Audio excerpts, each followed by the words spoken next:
ಪೂಜ್ಯಾಯ ರಾಘವೇಂದ್ರಾಯ ಸತ್ಯಧರ್ಮರತಾಯ ಚ ಭಜತಾಂ ಕಲ್ಪವೃಕ್ಷಾಯ ನಮತಾಂ ಕಾಮಧೇನುವೆ. ನನ್ನ ಸಮಸ್ತ bits of India Kannada channel ವೀಕ್ಷಕರೆಲ್ಲರಿಗೂ ಕೂಡ ವಿಭಾಷೆಟಿ ಮಾಡುವ ನಮಸ್ಕಾರಗಳು. ದಿನಭವಿಷ್ಯ ಕಾರ್ಯಕ್ರಮಕ್ಕೆ ತಮಗೆಲ್ಲರಿಗೂ ಸ್ವಾಗತ. ಈ ದಿನ ಅಂದರೆ 12/4/2026 ಭಾನುವಾರದ ದಿನ. ಇವತ್ತಿನ ದಿನ ಶ್ರವಣ ನಕ್ಷತ್ರವಿರಲಿದೆ. ಹಾಗಿದ್ರೆ ದ್ವಾದಶ ರಾಶಿಗಳ ಮೇಲೆ ಇವತ್ತಿನ ದಿವಸ ಏನೆಲ್ಲ ಪರಿಣಾಮ ಬೀರ್ತಿದೆ ಅನ್ನೋದನ್ನು ನೋಡೋಣ ಬನ್ನಿ.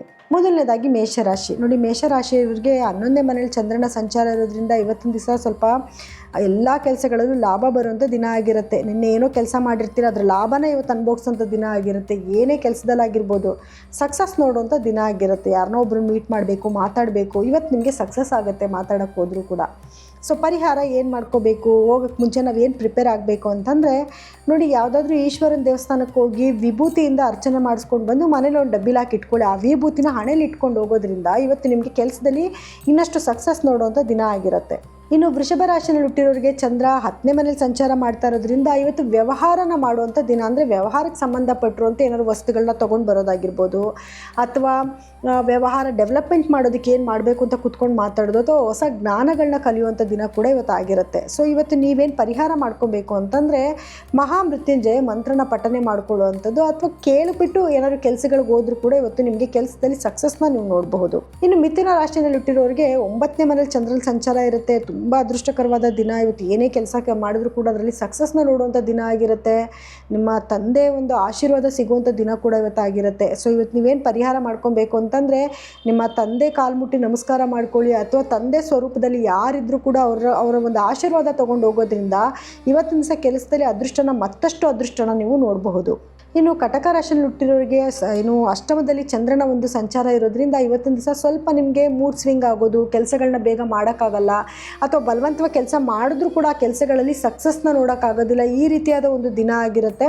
ಸೊ ಹಾಗಾಗಿ ಇವತ್ತಿನ ದಿವಸ ತುಂಬ ಪ್ರಮುಖವಾದ ಕೆಲಸಗಳನ್ನ ಮಾಡಿದಿರ ಅದನ್ನು ಮುಂದಕ್ಕೆ ಹಾಕೋದೇ ಒಳ್ಳೆಯದು. ಇವತ್ತಿನ ದಿವಸ ಪರಿಹಾರ ಏನು ಮಾಡ್ಕೋಬೇಕು ನೀವು ಅಂತ ನೋಡಿದ್ರೆ, ಇವತ್ತು ನೋಡಿ, ನೀವು ಒಂದು ಇಡಿಯಷ್ಟು ಕಲ್ಲುಪ್ಪನ್ನ ನಿಮ್ಮ ತಲೆ ಸುತ್ತ ನಿವಳಿಸ್ಬಿಟ್ಟು ಅದನ್ನು ನೀವು ತೊಗೊಂಡೋಗಿ ಯಾವುದಾದ್ರೂ ಗಿಡದ ಬುಡಕ್ಕೆ ಹಾಕೋದು, ಅದನ್ನು ನೀರಲ್ಲಿ ಕರಗಿಸ್ಬಿಟ್ಟು ಹಾಕೋದ್ರಿಂದ ನಿಮ್ಗೇನೇ ನೆಗೆಟಿವಿಟಿ ಇವತ್ತು ಆಗ್ತಿದ್ರು ಅಂದರೂ ಕೂಡ ಅದರಿಂದ ನೀವು ಪಾರಾಗ್ಬೋದು. ಇನ್ನು ಸಿಂಹರಾಶಿಯಲ್ಲಿ ಹುಟ್ಟಿರೋರಿಗೆ ಇವತ್ತಿನ ದಿವಸ ಚಂದ್ರ ಸಪ್ತಮದಲ್ಲಿ ಸಂಚಾರ ಮಾಡ್ತಾ ಇರೋದ್ರಿಂದ ತುಂಬ ಉತ್ತಮವಾದ ದಿನ ಆಗುತ್ತೆ. ಗಂಡ ಹೆಂಡತಿ ಮಧ್ಯದಲ್ಲಿ ಬಾಂಡೇಜ್ ಚೆನ್ನಾಗಾಗುತ್ತೆ. ಪ್ರೇಮಿಗಳಿದ್ರೆ ಪ್ರೇಮಿಗಳ ಮಧ್ಯದಲ್ಲಿ ಬಾಂಡೇಜ್ ಚೆನ್ನಾಗಾಗುತ್ತೆ. ಎಸ್ಪೆಷಲಿ ನೀವೇನಾದರೂ ಪಾರ್ಟ್ನರ್ಶಿಪ್ಪಲ್ಲಿ ಬಿಸ್ನೆಸ್ ಮಾಡ್ತಾ ಇದ್ದೀರಂದರೆ ಅದರಲ್ಲಿ ಸಕ್ಸಸ್ ಸಿಗುವಂಥದ್ದು, ಅಥವಾ ನೀವೇನಾದರೂ ಬ್ರಾಂಚ್ ಏನಾದರೂ ಒಂದು ಕೆಲಸ ಮಾಡ್ತಿರ್ತೀರಾ, ಅಥವಾ ಒಂದು ಕಂಪ್ನಿ ಇದೆ, ನಿಮ್ದು ಏನಾದರೂ ಬ್ರಾಂಚಸ್ ಇತ್ತು ಅಂತಂದರೆ ಅದರಲ್ಲಿ ಏನಾದರೂ ಒಳ್ಳೆ ಲಾಭಗಳನ್ನ ನೋಡುವಂಥ ದಿನಗಳು ಕೂಡ ಆಗಿರುತ್ತೆ ಇವತ್ತು. ಸೊ ಇವತ್ತು ನೀವೇನು ಮಾಡಬೇಕು ಅಂತಂದರೆ, ಲಕ್ಷ್ಮೀ ನರಸಿಂಹಸ್ವಾಮಿಯ ದೇವಸ್ಥಾನಕ್ಕೆ ಹೋಗಿ ಬರೋದ್ರಿಂದ, ಅಥವಾ ಲಕ್ಷ್ಮೀ ನಾರಾಯಣ ಯಾವುದಾದ್ರೂ ಆಗಿರ್ಬೋದು ದೇವಸ್ಥಾನಕ್ಕೆ ಹೋಗಿ ಬರೋದ್ರಿಂದ, ಅಥವಾ ಅವರ ಮಂತ್ರಗಳನ್ನ ಕೇಳೋದ್ರಿಂದನೂ ಕೂಡ ಇವತ್ತು ನಿಮಗೆ ಒಂದು ಶುಭ ಸುದ್ದಿಗಳನ್ನ ಕೇಳುವಂಥ ದಿನ ಆಗುತ್ತೆ. ಇನ್ನು ಕನ್ಯಾ ರಾಶಿಯಲ್ಲಿ ಹುಟ್ಟಿರೋರಿಗೆ ಚಂದ್ರ 6ನೇ ಮನೇಲಿ ಸಂಚಾರ ಮಾಡ್ತಾ ಇರೋದ್ರಿಂದ ಇವತ್ತಿನ ದಿವಸ ನೀವು ಕೆಲಸದ ಕಡೆ ಜಾಸ್ತಿ ಗಮನ ಕೊಡಬೇಕಾಗಿ ಬರುತ್ತೆ. ಏನಾದರೂ ಪೆಂಡಿಂಗ್ ವರ್ಕ್ಗಳಿದ್ರೆ ಅದನ್ನು ಕಂಪ್ಲೀಟ್ ಮಾಡ್ಕೊಳ್ಳೋವಂಥದ್ದು, ಮೇಲಧಿಕಾರಿಗಳಿಂದ ಕೆಲವು ಪ್ರೆಷರ್ ಕೂಡ ಬರ್ತಾ ಇರುತ್ತೆ. ಸೊ ಕೆಲಸಗಳನ್ನ ಬೇಗ ಕಂಪ್ಲೀಟ್ ಮಾಡಿಕೊಡಿ ಅಂತ, ಅಥವಾ ಕೆಲವು ಚಾಲೆಂಜಸ್ನ ಕೂಡ ನಿಮಗೆ ಕೊಡ್ತಾರೆ. ಅದೆಲ್ಲನೂ ಕೂಡ ನೀವು ನಿಭಾಯಿಸುವಂಥ ಧೈರ್ಯ ಶಕ್ತಿ ಬರುವಂಥ ದಿನ ಆಗಿರುತ್ತೆ. ಏನೇ ಕೆಲಸ ಬರಲಿ, ಯಾವುದೇ ಬರಲಿ, ನೀವು ಅದೆಲ್ಲನೂ ಕೂಡ ಧೈರ್ಯವಾಗಿ ನಿಭಾಯಿಸ್ತೀರ ಇವತ್ತಿನ ದಿವಸ. ಸೊ ಇವತ್ತು ನೀವೇನು ಪರಿಹಾರ ಮಾಡ್ಕೊಬೇಕು ಅಂತಂದರೆ, ನೋಡಿ, ಇವತ್ತಿನ ದಿವಸ ನೀವು ಈಶ್ವರನ ದೇವಸ್ಥಾನಕ್ಕೆ ಹೋಗಿ ಒಂದು ಅರ್ಚನೆ, ನಿಮ್ಮ ಹೆಸರೊಂದು ಅರ್ಚನೆನೋ ಅಥವಾ ಅಭಿಷೇಕನೋ ಕುತ್ಕೊಂಡು ನೋಡಿಕೊಂಡು ಮುಂದಕ್ಕೆ ಕೆಲಸಕ್ಕೆ ಹೋಗೋದ್ರಿಂದ ಕೆಲಸಗಳಲ್ಲಿ ಸಕ್ಸಸ್ನ ನೋಡುವಂಥ ದಿನ ಆಗುತ್ತೆ. ಇನ್ನು ತುಲಾ ರಾಶಿಯಲ್ಲಿ ಹುಟ್ಟಿರೋರಿಗೆ ಚಂದ್ರ 5ನೇ ಮನೇಲಿ ಸಂಚಾರ ಮಾಡ್ತಾ ಇರೋದ್ರಿಂದ ಇವತ್ತಿನ ದಿವಸ ಪ್ರೇಮಿಗಳ ಮಧ್ಯದಲ್ಲಿ ಪ್ರೀತಿ ಜಾಸ್ತಿ ಆಗುವಂಥದ್ದು, ಗಂಡ ಹೆಂಡತಿ ಮಧ್ಯದಲ್ಲಿ ಪ್ರೀತಿ ಜಾಸ್ತಿ ಆಗೋದು. ಯಾಕಂದರೆ ನಿಮಗೆ ಗುರುಬಲ ಬೇರೆ ಇದೆ. ಈ ಟೈಮಲ್ಲಿ ನೀವು ಬೇಕಾದರೆ ಮದುವೆ ಮಾತುಕತೆಗಳನ್ನ ಆಡೋದಕ್ಕೂ ಕೂಡ ಉತ್ತಮವಾದ ದಿನ ಆಗಿರುತ್ತೆ. ಈ ದಿನನ ನೀವು ಸದುಪಯೋಗ ಪಡಿಸ್ಕೊಳ್ಳಿ. ಹಾಗೆ ಇವತ್ತಿನ ದಿವಸ ನೀವೇನು ಪರಿಹಾರ ಮಾಡ್ಕೊಬೇಕು ಅಂತಂದರೆ, ರಾಧಾಕೃಷ್ಣರ ದೇವಸ್ಥಾನಕ್ಕೆ ಹೋಗಿ ಬರೋದ್ರಿಂದ, ಅಥವಾ ಅಲ್ಲೋಗಿ ಒಂದು 10 ನಿಮಿಷ ಕಾಲ ಕಳೆಯೋದು, ಒಂದು 10 ನಿಮಿಷ ಧ್ಯಾನ ಮಾಡಿ ಬರೋದ್ರಿಂದ ಇವತ್ತಿನ ದಿವಸ ಇನ್ನಷ್ಟು ಸಕ್ಸಸ್ನ ನೀವು ನೋಡಬಹುದು. ಇನ್ನು ವೃಶ್ಚಿಕ ರಾಶಿಯಲ್ಲಿ ಹುಟ್ಟಿರೋರಿಗೆ 4ರಲ್ಲಿ ಚಂದ್ರನ ಸಂಚಾರ ಇದೆ. ಸೊ ಹಾಗಾಗಿ ಇವತ್ತಿನ ದಿವಸ ಭೂಮಿಗೆ ಸಂಬಂಧಪಟ್ಟಿದ್ದ ವ್ಯವಹಾರಗಳನ್ನ ಮಾಡುವಂಥದ್ದು, ಅಥವಾ ಮನೆಗೇನಾದರೂ ವಸ್ತುಗಳನ್ನ ಖರೀದಿ ಮಾಡೋದು, ಎಸ್ಪೆಷಲಿ ವಾಹನಗಳನ್ನ ಕಾರ್ ತೊಗೊಳ್ಳೋದು, ಅಥವಾ 2 ವೀಲರ್ ತೊಗೋಬೇಕು, ಏನೋ ಒಂದು ಅದ್ರ ಬಗ್ಗೆ ಮಾತಾಡೋದು, ಅಥವಾ ಹೋಗಿ ಎನ್ಕ್ವೈರಿ ಮಾಡ್ಕೊಂಡು ಬರೋದು, ಅಥವಾ ಅದ್ರದ್ದು ಏನಾದರೂ ರಿಪೇರಿಗಳಿತ್ತು ಅಂದರೆ ರಿಪೇರಿ ಮಾಡಿಸೋದು, ಇದೆಲ್ಲನೂ ಕೂಡ ಆಗುವಂಥ ದಿನ ಆಗುತ್ತೆ.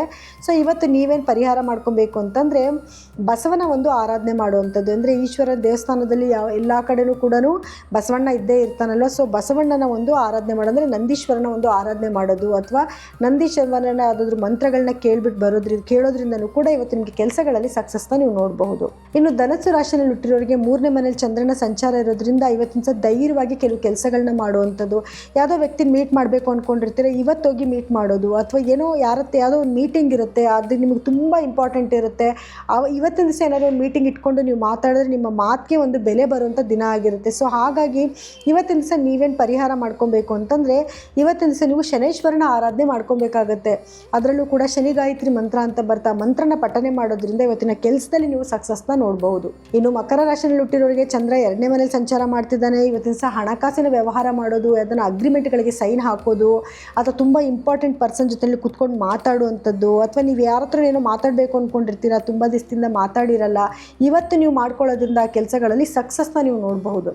ಸೊ ಪರಿಹಾರ ಏನು ಮಾಡ್ಕೋಬೇಕು, ಆ ಕೆಲಸದಲ್ಲಿ ಸಕ್ಸಸ್ ನೋಡಬೇಕು, ನನಗೆ ಗೆಲುವಾಗಬೇಕು, ಏನು ಮಾಡಬೇಕು ಅಂತಂದರೆ ವಾಕ್ಚಾತುರ್ಯ ತುಂಬ ಚೆನ್ನಾಗಿರಬೇಕು. ಹಾಗಾಗಿ ಸುಬ್ರಹ್ಮಣ್ಯ ಸ್ವಾಮಿಯ ಆರಾಧನೆ ಮಾಡ್ಕೊಳ್ಳಿ, ಅಥವಾ ಕುಜ ಗಾಯತ್ರಿ ಮಂತ್ರ ಅಂತ ಬರ್ತಾ ಮಂತ್ರನ ಪಠನೆ ಮಾಡ್ಕೊಳ್ಳೋದ್ರಿಂದ ಕೂಡ ಇವತ್ತು ನೀವು ಸಕ್ಸಸ್ನ ನೋಡಬಹುದು.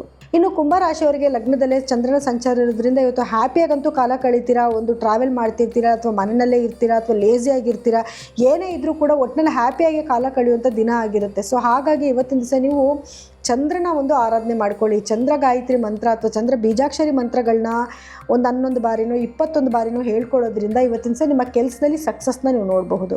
ಇನ್ನು ಮೀನ ರಾಶಿಯಲ್ಲಿ ಹುಟ್ಟಿರೋರಿಗೆ ಚಂದ್ರ 12ರಲ್ಲಿ ಸಂಚಾರ ಮಾಡ್ತಿರೋದ್ರಿಂದ ಇವತ್ತಿನ ಸಹ ಕೆಲವು ಖರ್ಚು ಜಾಸ್ತಿ ಆಗ್ತಾ ಇರುತ್ತೆ. ಏನಂತಂದರೆ ನೀವು ಅಂದ್ಕೊಂಡೇ ಇರೋದಿಲ್ಲ ಈ ಖರ್ಚು ಆಗುತ್ತೆ ಅಂತ. ಅನ್ಎಕ್ಸ್ಪೆಕ್ಟೆಡ್ ಆಗಿ ಏನಾದರೂ ಖರ್ಚು, ಹೆಲ್ತ್ ಪ್ರಾಬ್ಲಮ್ಸ್ ಏನಾದರೂ ಆಗೋದು, ಅಥವಾ ಮನೆಗೆ ಯಾರೋ ಗೆಸ್ಟ್ ಬಂದರು ಅಂತನೋ, ಅಥವಾ ಏನೋ ವಸ್ತು ಖರೀದಿ ಮಾಡ್ತಿರೋ ಅಂತನೋ, ಯಾವುದಾದ್ರು ಒಂದಲ್ಲ ಒಂದು ರೀತಿಯಲ್ಲಿ ಖರ್ಚು ಆಗುವಂಥ ದಿನ ಆಗಿರುತ್ತೆ ಇವತ್ತು.